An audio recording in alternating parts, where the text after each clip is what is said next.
then they have the double pack of like the blackberries and the grapes where you get two plants for $17.98. But most of them are two different varieties. So it just depends on what you want to plant and how much of each that you want to plant.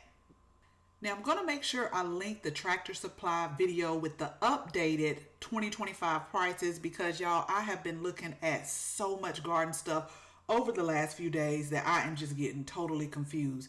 But they do have the asparagus, they have the seed potatoes, they have the onion sets, they have the garlic. So most of these are $4.98. It just depends on what type you get that dictates the quantity of it. Now these are also seed potatoes as well. Now I love mammoth elephant ears, but I did not realize that they had went up to $9.98. I don't know if that's expensive or reasonable to you. And then on this side, we have more of the fruit plants. Like these are more, you might get one raspberry plant, one blackberry plant, and one red grape, one green grape. And then you have more plants over here. Most of this section is $7.98. Again, it just depends on what you're getting that dictates the quantity. Most of the clematis is like one.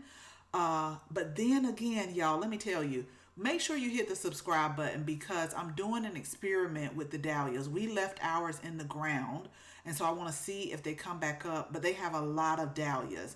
And then they also have a lot more plants. Now, this particular rack over here, most of these were $6.98 with the exception of the cannas being $10.98 and the gladiolus.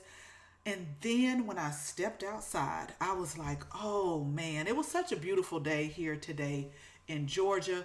But I just told my mom and we just agreed, do not think it's not more cold weather coming, because it is. This is just February 1st. We still have more, but I just always love to see color. And look at how beautiful this plant is right here. Now, I'm hoping that these were left over from like last season. They are on clearance. They're not in the clearance rack that I'll show you in just a second. But some of these are very leggy and some of these need to be marked down, although they're not. This set is not marked down, but maybe they'll get to it really soon because most of these need to be marked down.